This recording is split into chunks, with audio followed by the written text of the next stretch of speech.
In this chapter, it don't really involve the ODE, solving ODE.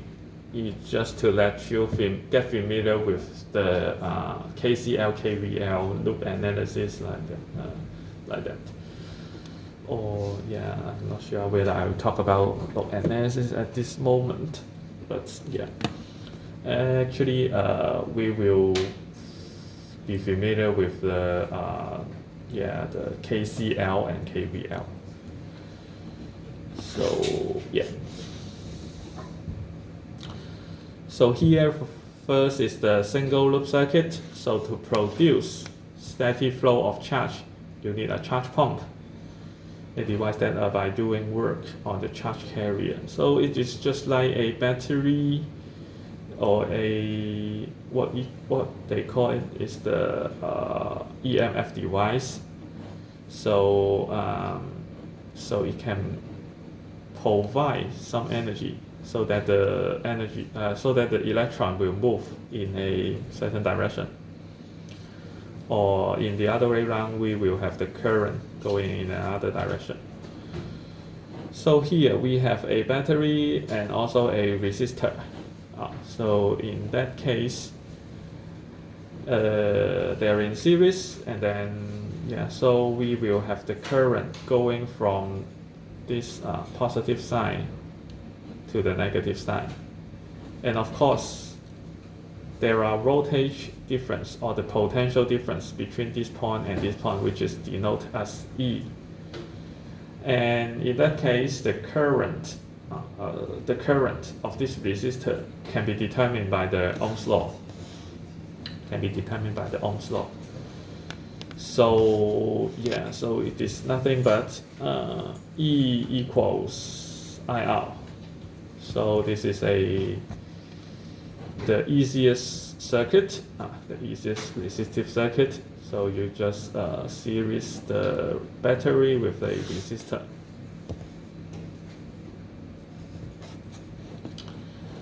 Okay, so also we will consider the EMF device that works on charges to maintain the potential difference. So if dW is the work device does to force a positive charge dQ from the negative to the positive terminal, then the EMF work per unit charge is this one. So it is like more like a physics stuff. So E equals dW dQ. dW dQ. So it's just take the derivative with respect to the charge. It's actually this EMF, which is the voltage difference between it. So if this one is ideal, then there will be no internal resistance. But for real EMF device, for practical battery, there will be some small internal resistance series with this battery. Okay, so there is no current through. The potential difference between each terminal is equal to the EMF only if there is no current through the device. So it's just like, so this is the ideal one.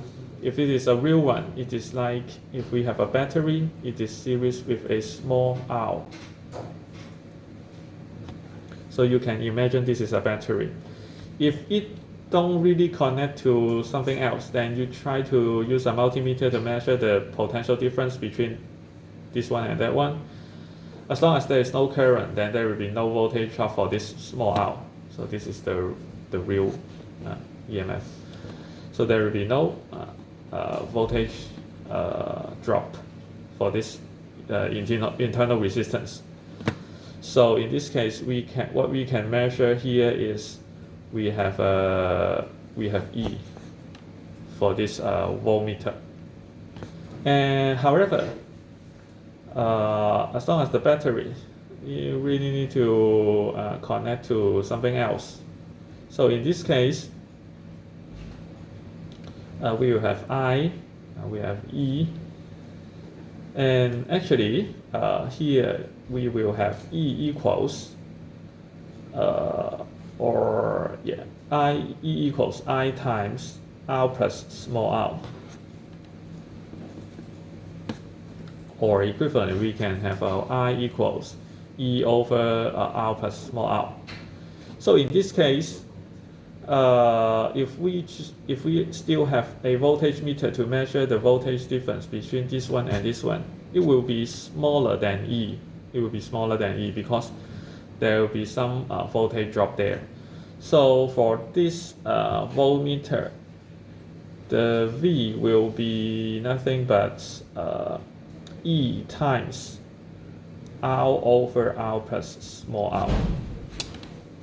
You can just have I equals E over R small r, and then you multiply it by R, which is the voltage drop between this point and this point, which is also the voltage across this real battery or real EMF. So this one is of course smaller than E because this factor is smaller than 1. This factor is smaller than 1. So this one is smaller than E. And as much as this I is larger and larger, then this level will be, the difference between them will be larger. Okay, so next, calculating the current in the single loop circuit. So this is a physics textbook, so it used the energy method, but yeah, so in our circuit theory, we seldom use this energy method, but yeah, at least I think this is quite interesting. Yeah, so it tried to consider the power dissipation for the element, which is like P is the power consumed by this resistor, and actually the power is the energy consumed in a fixed time interval dt. So I square R is So I square R is the power. I square R is the power, and it multiplied by dt, and will be the energy consumed. So next, during the same interval, a charge dq equals I dt. So this is only the definition. I equals dq dt. So we have a dq equals I dt. And then as much as I is a constant, so we have a dq is equal I dt.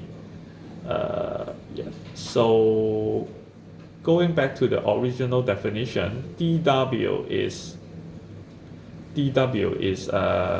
the potential times dq. Yeah, if you still remember in chapter 24, chapter 24.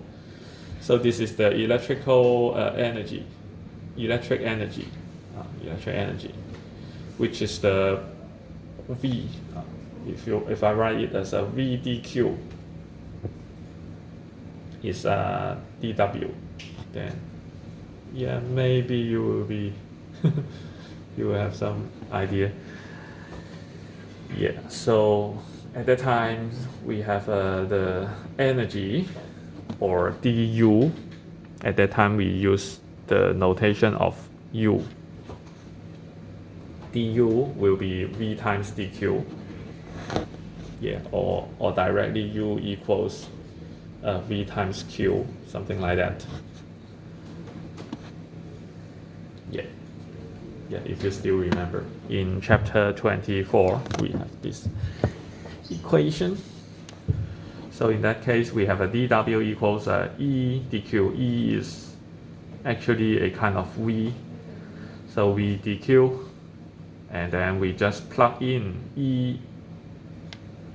Yeah, dq equals I times dt, which is, we plug in this one into here. So we have dW equals EI dt. And then due to the conservation of energy, so this is the power dissipation for this battery. which should be the power dissipation of this resistor. So we have I square R dt. This is the dissipation of the resistor. This is the dissipation of the battery, which should be the same. Okay, so in this case, dt and dt can be cancelled. I and I can be cancelled. So finally, we have E equals IR, which is nothing but the Ohm's law. So that's why I said I seldom use the energy method, but yeah, later in chapter 31, it also provides some interesting prospect. But yeah, I have not used that before I prepare this course. So yeah, this is quite physics.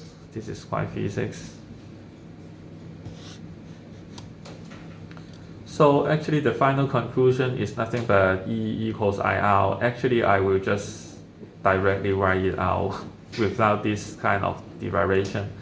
I will just say, oh, according to Ohm's law, E equals IR, and yeah, so that's it. Okay, so here, yeah, so it also mentioned the potential method.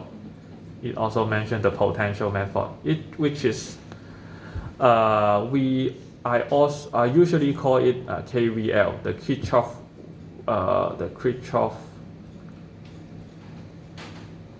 voltage law.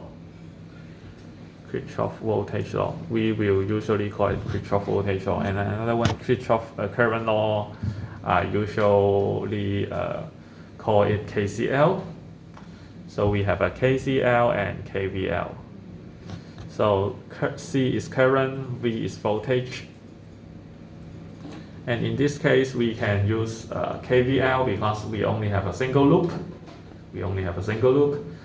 So it is to say, for example, we start from point A, and then going clockwise. So we'll go across this battery, which means that from this point to this point, our electric potential will go up for E. So it starts from 0 to E. And then in that case, we go to this point and then we go across this resistor, which means that, for example, if this one is a ground, this is a 0, and then this is E. And then going back to here, which should be the same potential, which is 0, which means that there should be a voltage drop for this resistor, which is like, in this textbook, it write it as here we have VA here. So we start from VA and then grow across this battery. So we have a E plus E. And then we have a voltage drop for this resistor. So we have minus IR. Because battery, this should be positive. This is a resistor which try to consume the electrical energy. So it has a minus sign here. So we have VA here going to this point plus E going across this one minus IR, which should be the same potential VA. So finally, we just cancel VA and finally we have E equals IR. So usually I just assume it to be a 0. Then we don't really need to have VA on both sides. Because if we assume it to be 0, VA, VB, VC, there's nothing different. It turns out to be cancelled on both sides. So usually we will just assume one of the node to be ground. Then yeah, if you choose it good enough, if you choose the ground node good enough, then your calculation might be simplified. Okay, so still this is just nothing but Ohm's law. So I just go through. So here calculating the current in a single loop circuit, you can use the loop rule, which I usually call it KCL in circuit theory. So the algebraic sum of the charge of the changes in potential encountered in a complete traversal in any loop of circuit must be zero. The KVL means as long as you go through a loop, then the potential should be the same as long as you go back to the same point. So the resistance rule is, the voltage drop for a resistor is IR. So I call it Ohm's law. And the EMF rule for the move through an ideal EMF device in the direction of the EMF arrow. The change in potential is plus E. The opposite direction is E. So this is just to determine, sometimes it will be a plus or minus. For this case, it is just like if you're going clockwise, then this is plus. From negative to positive, it is a plus. And then going this side to this side with the same direction of the current, then this will be minus. If you go the other way around, like if you're going like this way, so maybe you start from you still start from this point. This point is actually the same as this point because this is just a wire. So we start from here and then we go from here to here. Then in this case, you're going in the opposite direction with the current, so you will have IR, which means that the potential here should be higher than this point. And then when you're going this way, you should be minus E because you're going from the positive side to the negative side from the of a battery. So you have like this, something like this. Yeah, I will say I don't really get used to this direction. Usually I will consider the other way around. Otherwise, you'll be very easy to make mistakes. Yeah. But yeah, no matter you assume this direction or the other direction, then finally you will still get E equals IR, so nothing special. So now if we consider the internal resistance to be small r, and then you consider this green box, to be the EMF. The whole green box is the EMF. So it is a battery, an ideal battery series with an internal resistor. So we call it a real battery or the real EMF. So in this case, you start from this point. Now it just assume VA to be 0. So we just assume this node to be a ground. So we go from this point to this point, so which is a plus E. So we have plus E here, and then the direction of the current should be like clockwise. So you go with the same direction as the current. So you minus small IR, and then go to this point, and then you still have the same current with the same direction with the current. So you minus I capital R. You have this one. So finally, the current will be nothing but E over capital R plus R. So just like what I draw just now. Okay. So actually, I can write I equals E over R plus R so directly. So it would be quite straightforward. I'm not sure whether you are able to do this very quick. Yeah.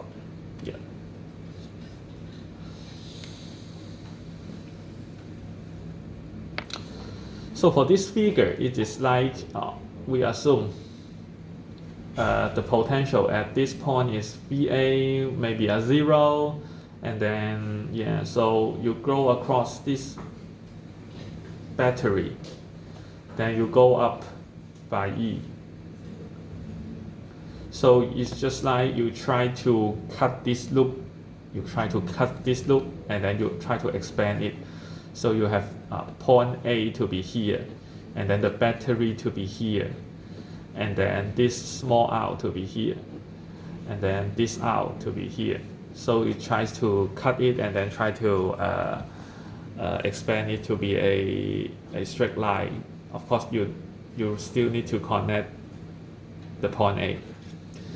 So here we have VA rise to E, and then going through this resistor, it dropped to I out, and then VB.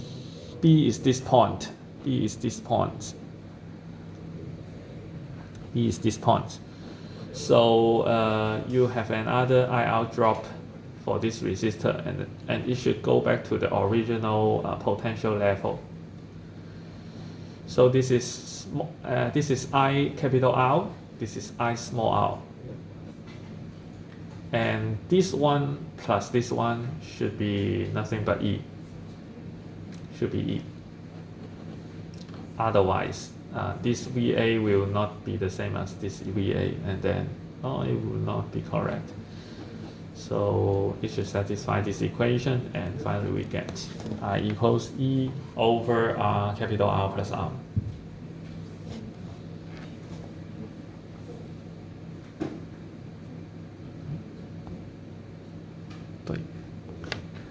Okay. So next we talk about the resistance in series. So actually the resistance in series is nothing but to just add them together.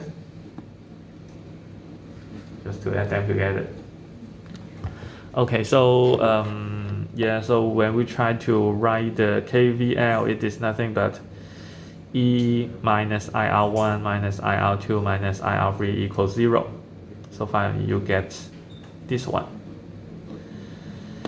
And if you consider you replace this 3 series resistor with 1 resistor, then we will say that this one is equivalent to this one if the current and voltage of node A and B will remain the same. Then we'll say these two circuits are equivalent, and this Req is equivalent to the series resistance. So in this case, for this one, we have E equals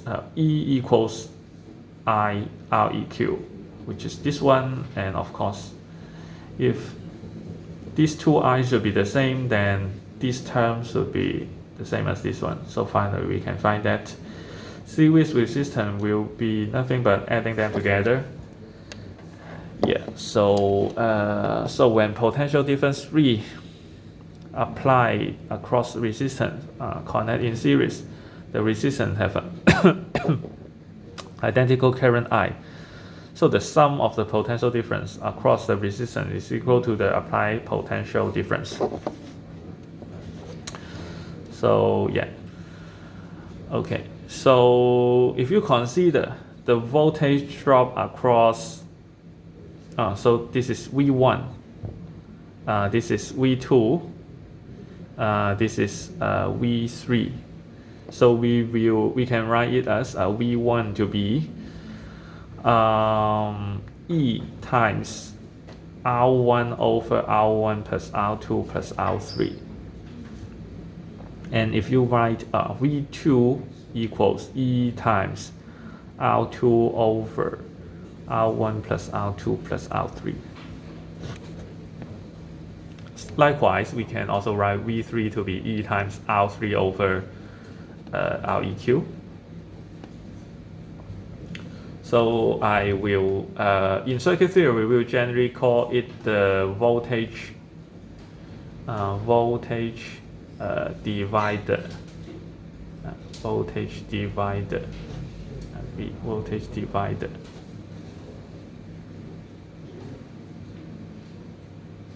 Which means it just to divide E into 3 parts in this case. So this part V1, V2, and V3 depends on the ratio between R1, R2, R3. Okay, so yeah, so resistance connect in series can be replaced with an equivalent resistance Req that is the same as the that has the same current I and the same total potential difference V as the actual resistance, which should satisfy this equation.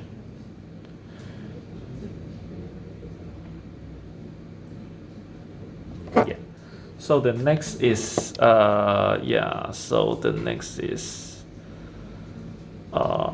we still consider the battery. Yeah, we have a V equals E minus IR. V equals E minus IR. V is actually this voltage. This voltage. So this is V equals this is E, and the current I times small r is the voltage drop of this resistor. So we have V equals E minus IR. Yeah.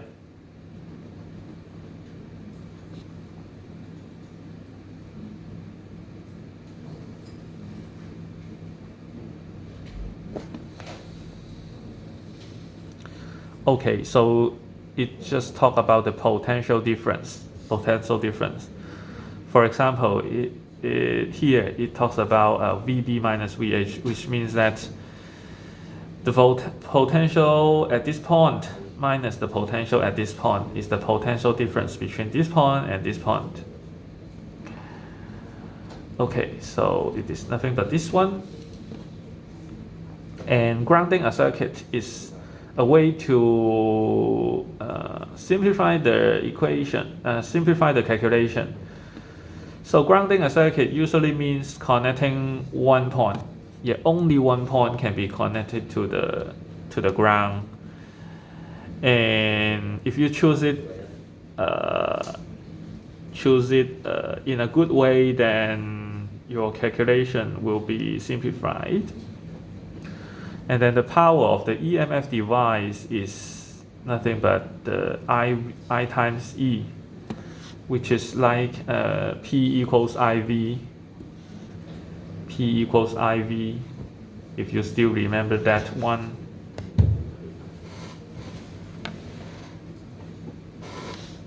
So actually, we just write E to be V, so actually it should be the same equation. Okay, so let's see a sample problem. Here we have a two-wheel battery. We have a E1, E2, R1, R2, and capital R here. Okay, E1 is 4.4 volt, E2 is 2.1 volt, R1, R2, and then R. So what is the current I in the circuit? So you can simply observe that E1 is larger than E2. So we have the current to be clockwise. And actually I should be nothing but E1 minus E2 over R1 plus R2 plus capital R. Okay, so it will be 4.4 minus 2.1 all over 2.3 plus 1.8 plus 5.5. So actually you just need to substitute all the values.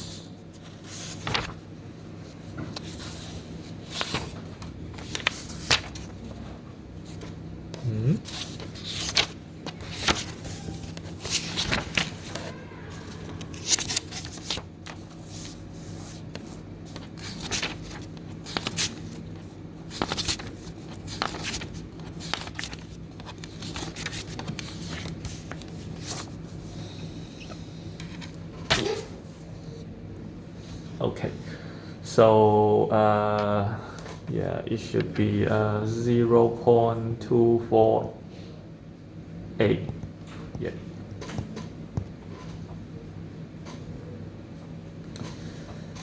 Yeah.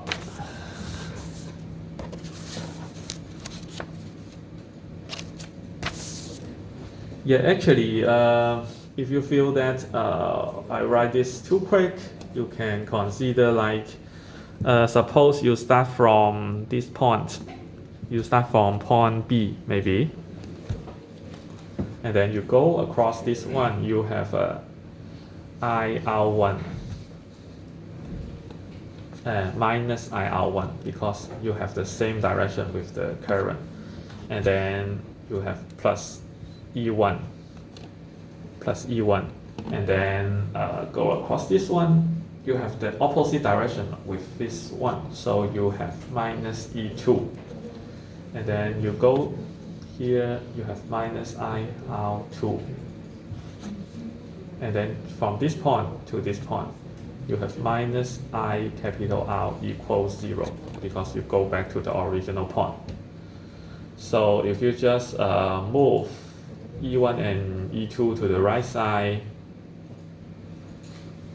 or if you move all the terms with I on the right side and then you just factor out I and then you divide out here. So you will have this expression.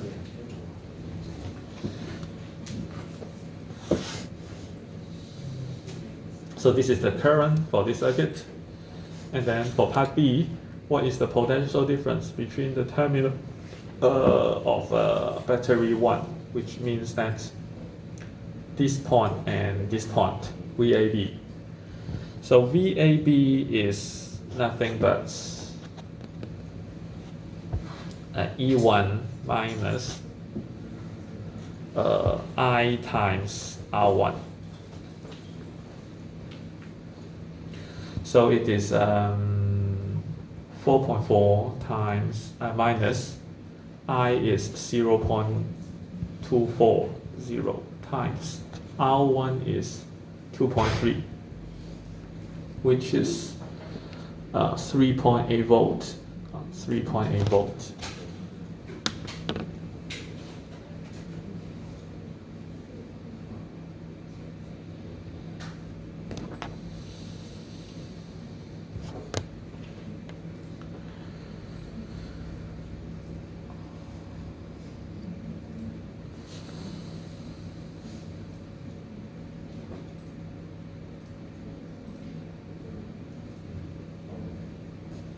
So if you just plug out the battery 1 and then you try to measure the potential difference between the battery, then you will find it to be 4.4 volt. But actually, if it is really working in this circuit and then you try to measure the potential difference between this point and this point, it will be 0.6 volt lower than the original value. Okay, so next we start to consider something more interesting. So we consider the multi-loop circuits, and of course we need to apply the junction rule. And of course, I just mentioned is I generally call it KCL, the Kirchhoff current law. Kirchhoff current law. So it says the sum of the current entering any junction must be equal to the sum of the current leaving the junction. Or usually I will just calculate the sum of the current going out of a node should be 0, or maybe going in the same way. Because when you need to consider some current are going in, some current are going out, then usually you will mix up, and then you make mistakes. So generally I don't try to do that.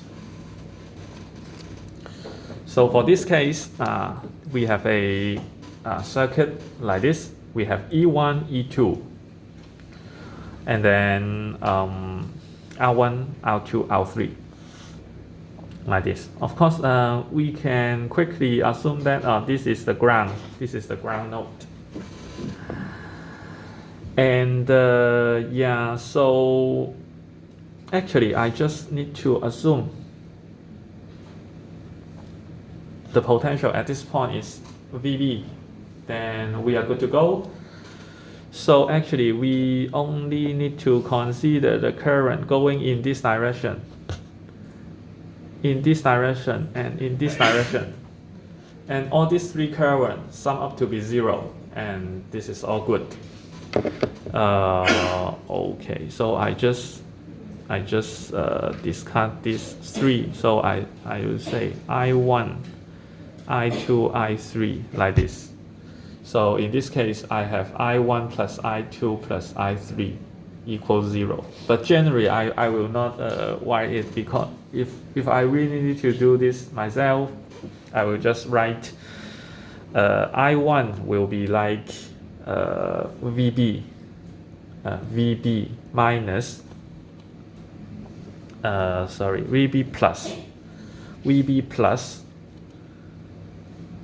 E1. VB plus E1 will be the voltage at node A, right? And then the current going from this point A to point D will be this voltage divided by R1. So this is nothing but I1. This is I1. This is I1. So we have VB here plus E1. So this is the voltage at this point. And then it divided by R1, which will be I1. And then for I2, which will be easy. So VB is this point, and then just divide by R3. So VB over R3 will be I2. And for I3, which is similar to I1, so this is VB. So this point is VB plus E2. So we have VB plus E2, which is the voltage at point C. And then if we divide it by R2, it will be I3. So we have I3. I don't really need to just, so I can just write I1, I2. So I1 is the current going in this loop. Because due to the KCL or whatever, so the current going through this one should be the same.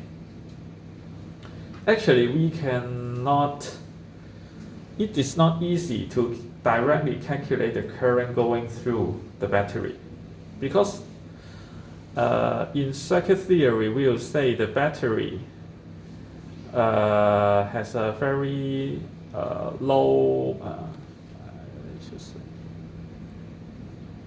has a very low resistance, which is actually 0, because it is like, for a resistor, you know that if we have I and V like this, it is like the resistance is the slope. The resistance is the slope. But for the battery, no matter how large the current is, the voltage should be the same. If we consider an ideal battery, so this is E1, and in this case the slope is 0. So there are no resistance for that one, for the battery. So it is not easy to calculate the current going through it directly, because there are no relationship between the voltage across this one with the current. You can only calculate the current going through this resistor, then you know that the current going through this battery is the same. Okay, so we'll calculate I1, I2, I3 like this. Okay, so next we can just collect all all the terms with VB, so we have 1 over R1 plus 1 over R2 plus 1 over R3 equals minus E1 over R1 plus E2 over R2. Then finally we can get VB to be minus E1 over R1 plus E2 over R2, or over 1 over R1 plus 1 over R2 plus 1 over R3, something like this. Of course, you can just simplify it by multiplying R1, R2, R3 or on both denominator and numerator. But actually, I don't think we need to do this here.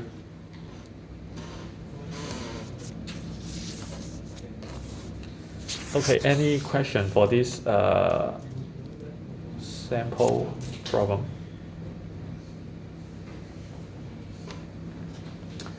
Yeah, so still we have another method.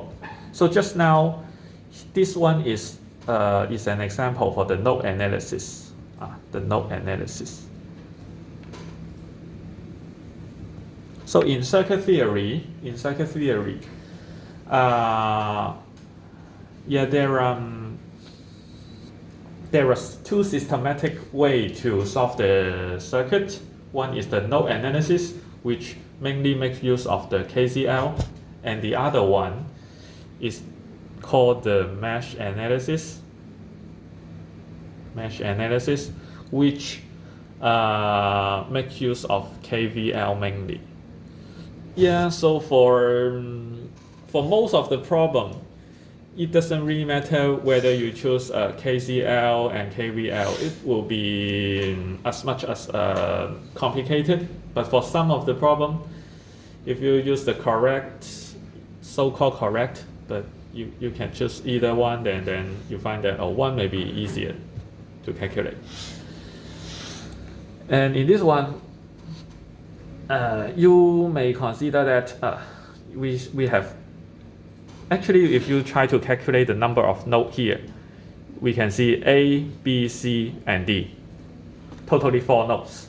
But actually here, as much as we have a battery here and a battery here, which means that the voltage between A and B, the voltage difference between A and B will be straightforward. Nothing but VA minus VB is E1. VC minus VB is E2. So as much as we have these two batteries here, we only need one equation to describe the whole circuit. And of course, we can still assume one of the nodes to be the ground node. So this is 0 intrinsically. So as much as we have 3 other nodes which is not ground, then here we have 2 batteries. So we only have one variable with one equation. Then we can solve this circuit. If we don't have a battery here, maybe we have a resistor here, we have a resistor here, we have a battery here. Then probably we need 3 unknown with 3 equations to solve this circuit. And for mesh analysis, it should be like so we can try to assume 2 mesh like this, because clearly you can see one loop and the other loop. So yeah, still I just discuss this I1, I2, I3. I make this one to be I1, these two to be I2. And of course you can see that this is actually the same circuit with this one, but I only used another method to solve this one. So here, considering loop I1, then you can see we have I1 R1 plus E1, and then plus I1 plus I2 times R3 equals 0. Why it would be like this? Because here we assume I1 to be clockwise. So we start from this point. So this is a voltage drop. This is a voltage drop. So we have I1, R1. Also for this one, from this point to this point, because we know that this is positive, this is negative, we also have the voltage drop for E1. And then for R3, yeah, okay, it should be this way. I can assume this way, I2 like this. This is counterclockwise. So in this case, for R3, we have I1 and I2 add together. So we have I1 plus I2. If I define I2 in the other direction, it should be like I1 minus I2 times R3. But here, as long as we check for this loop, we have I1 R1 minus plus E1 plus I1 plus I2, because I2 in this direction, I1 in this direction, go through this R3. So this resistor should have I1 plus I2 times I3 voltage drop here equals 0. This is the first equation. And then for the second mesh, start from this point, we have I2 R2. And then also, this one is voltage drop. So this is E2 plus still I1 plus I2 R3 equals 0. So if we try to solve for this one, we can actually get the same solution as the previous case. So actually, maybe I can write it down here. I1 plus I2 R3 equals 0. I2 R2 plus E2 plus I1 I2 R3 like this. So by solving these two equations, actually you can just subtract it, and then you can find I1 minus I2, I1 R1 minus R2 R2 equals E1 E2, something like that. But actually you can just solve for this equation because there are only two unknowns